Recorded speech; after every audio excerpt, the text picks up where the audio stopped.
எல்லாருக்கும் வணக்கம். இன்னைக்கு முடவாட்டுக்கால் கிழங்கு சூப் அதை பத்தி தான் பார்க்க போறோம். முடவாட்டுக்கால் கிழங்குங்கிறது நம்ம எலும்புகளுக்கு முட்டிகளுக்கெல்லாம் ரொம்ப நல்லது. இந்த சூப்பை செஞ்சு சாப்பிடுறது. இப்ப இதுக்கு தேவையான பொருட்கள் சொல்றேன். இங்க பாருங்க, முடவாட்டுக்கால் கிழங்கு எனக்கு கிழங்கா கிடைக்கல, நான் பவுடரா கிடைச்சது வாங்கி வச்சிருக்கேன். அதுக்கப்புறம் அதுக்கு இஞ்சியும் பூண்டு கொஞ்சம் கொஞ்சம் போட்டுக்கலாம், நான் பேஸ்டா எடுத்து வச்சிருக்கேன். அப்புறம் வெங்காயம், தக்காளி, தேவையான அளவு உப்பு, அதுக்கு போடுறதுக்கு மிளகுத்தூள், ஜீரகத்தூள், சோம்புத்தூள் ஒரு அரை ஸ்பூன் எடுத்து வச்சிருக்கேங்க. இப்ப இந்த முடவாட்டுக்கால் கிழங்கு எப்படி இருக்கும்னா, இந்த பாருங்க, நான் படத்துல காட்டுறேன். இது மாதிரி கொஞ்சம் ஆட்டுக்கால் மாதிரி இருக்குங்க, ஆட்டுக்கால் மாதிரி இருக்கும். ஆனா இது வந்துட்டு நல்ல கருப்பா தோல் இருக்குங்க. அந்த தோல் எல்லாம் சீவிட்டா உள்ள நல்ல வெள்ளையா இருக்கும் கிழங்கு. அதை கட் பண்ணி நம்ம ஒரு பாத்திரத்துல சேர்த்துக்கணுங்க. அந்த முடவாட்டுக்கால் கிழங்கு இது சித்தா மருந்து கடைகள்ல கிடைக்குது. நான் அங்கதான் இந்த தூளை வாங்கி வச்சிருக்கேன். இந்த முடவாட்டுக்கால் கிழங்கு தூள் இதுல நான் நல்லா ஒரு 2 ஸ்பூன் எடுத்துக்கலாங்க. 2 ஸ்பூன் ஒரு அடி கனமான பாத்திரத்துல இது எல்லாத்தையும் சேர்த்துக்கோங்க. இல்ல உங்ககிட்ட சின்ன குக்கர் இருக்குன்னா அதுல கூட செய்யலாம்.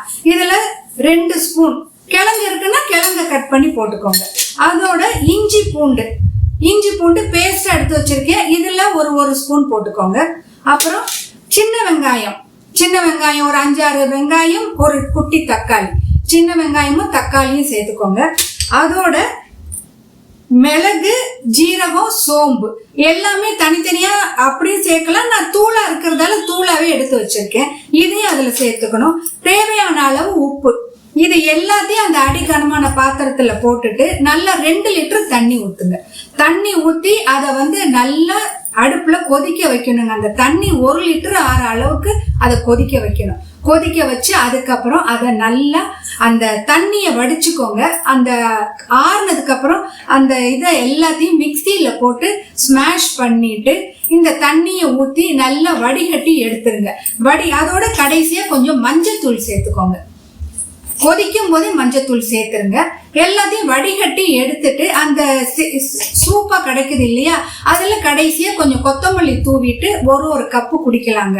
இது நல்ல சூடா குடிச்சிங்கன்னா நமக்கு நல்ல சளி இருமலுக்கும் அவ்வளோ ஃப்ரெஷ்ஷா இருக்கிற மாதிரி இருக்கும். எலும்புகளுக்கு, கால் முட்டி வலி எல்லாத்துக்குமே ரொம்ப நல்லதுங்க. முட்டி வலி வராம இருக்கணும்னா இதெல்லாம் நம்ம சின்ன வயசுல இருந்தே குழந்தைங்களுக்கு கொடுத்துட்டு வந்தோம்னா அந்த பின்னாடி வயசார காலத்துல இந்த முட்டி வலி, எலும்பு தேய்மானம் எல்லாம் இல்லாம இருக்கும். இந்த முடவாட்டுக்கால் கிழங்கு சூப்பை நீங்களும் வீட்டுல ட்ரை பண்ணி பாருங்க. வணக்கம்.